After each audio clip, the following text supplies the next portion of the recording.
주십시오.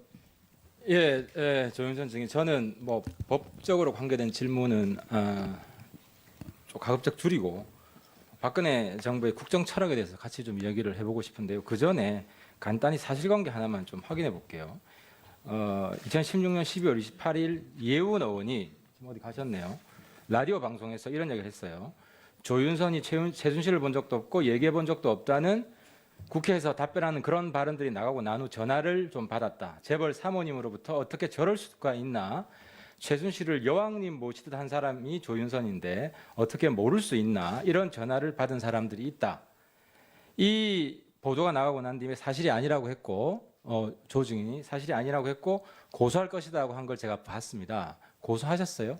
예, 했습니다. 고소하셨어요? 예. 그 쭉 유지하실 거죠? 네. 일단 사실 확인했고요.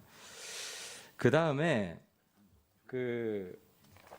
김기춘 실장 잘 아시잖아요. 예, 모시고 일했습니다. 그렇죠. 김기춘 실장은 지난번 증인으로 나왔을 때 대통령이 굉장히 충성스러운 신하처럼 말씀하셨어요. 그리고 말씀하실 때마다 대통령의 하명을 받들어 모셨다라는 표현까지 쓰셨어요. 김 실장이 어떤 일을 청와대에서 진행을 한다면 대통령의 뜻과 어긋나는 것을 하지 않는다라는 말씀을 하셨어요. 그 인정하시죠?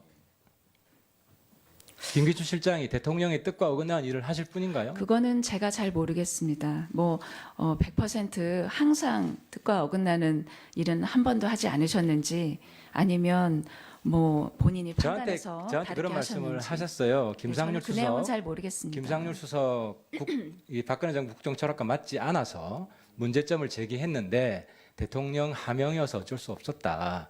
본인의 소신을 접고 했다는 말씀을 하셨고 그때 김상률 수석 문제를 제가 제기한 거 잘 아시잖아요. 저랑 통화도 하셨잖아요. 예, 제기해 주셨습니다. 그렇죠. 그래서 예. 김기춘 실장님도 그렇게 말씀하셨어요. 근데 네. 본인의 철학과 맞지 않는 사람인데도 대통령 하명이라고 해서 접었다고 했어요. 그 부분 아세요? 모르세요? 제가 사실은 그 국정조사를 보지 못해서 그 진술을 알지 못합니다. 알겠고요. 84년에 대학 입학하셨어요? 네, 그렇습니다. 84학번이죠. 예, 그때 타는 목마름으로라는 노래 많이 불렀는데 기억하세요? 예, 타는 목마름으로 민주주의 안녕. 그죠? 네. 근데 저는 박근혜 정부가 이렇게 된 게 가장 기초적인, 가장 기본적인 이유가 박근혜 정부에서 민주주의와 안녕이 됐다는 겁니다. 제가 이걸 하나 보여드릴게요.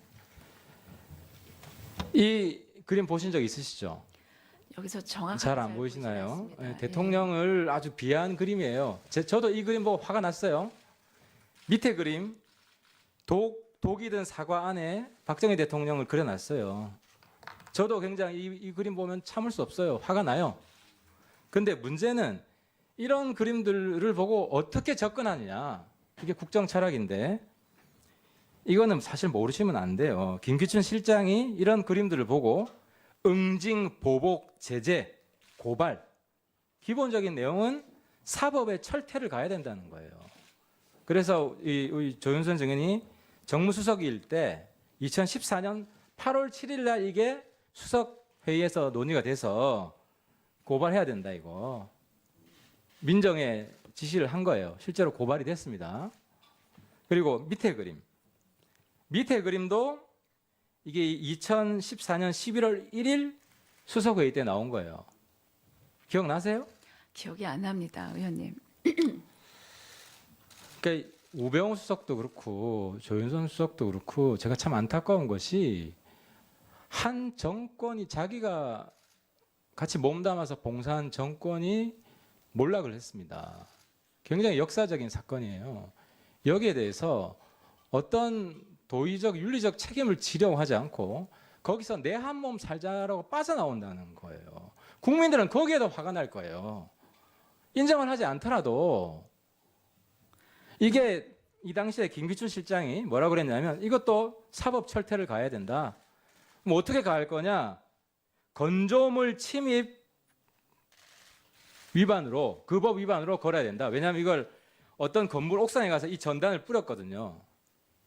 그래서 뿌린 것 자체, 이게 이런 표현 자체는 문제 삼기가 애매하니까 건조물 침입으로 걸은 거예요.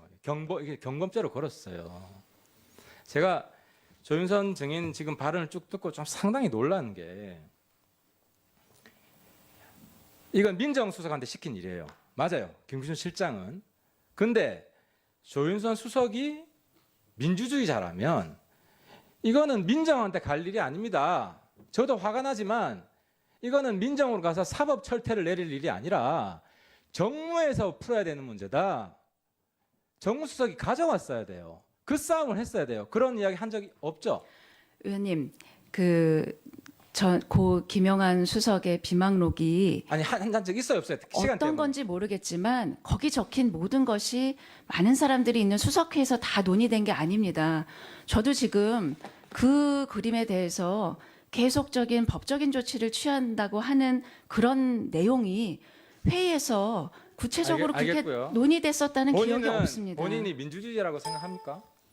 저는 그렇게 생각하고 있습니다. 근데 가짜 민주주의자예요.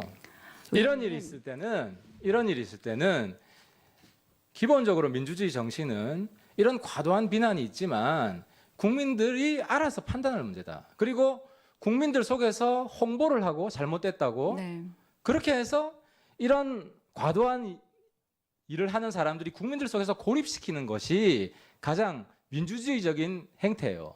근데 레드 리스트, 적군 리스트라는 보도가 있는데 저는 그게 사실일 거라고 봐요. 왜냐하면 김기춘 실장이 이런 것들, 대통령을 비하한 모든 것들을 다 처벌하라고 합니다. 지금 보면 블랙리스트는 지원급 배제고 레드리스트는 처벌 대상이에요. 그리고 또 한 가지는 지금 친박이나 박사모라고 하는 사람들의 기본적인 마인드가 대통령을 국가와 동일시하는 거예요. 김기춘 실장도 그런 모습을 보였고 얼마 전 서석구 변호사라는 사람도 이런 얘기를 했죠. 촛불은 대한민국에 대한 선전포고다. 대통령에 대한 비판을 대한민국에 대한 선전포고로 받아들이는 거예요. 1분만 더 쓰면 안 돼요. 마무리하세요. 예. 다 알면서 지금. 그러면 나중에 추가해야지. 그렇게 하십시오. 예, 예. 하태경 의원 수고 많으셨습니다. 예. 예. 제가 오전에 그것이 알고 싶다. 자, 우리 잠깐만요. 우리 저기 장정연 지금 발언 마이크 좀 넣어주세요. 예. 제가 그것이 알고 싶다에 그 청와대 노트가 나왔어요. 그 노트의 주인이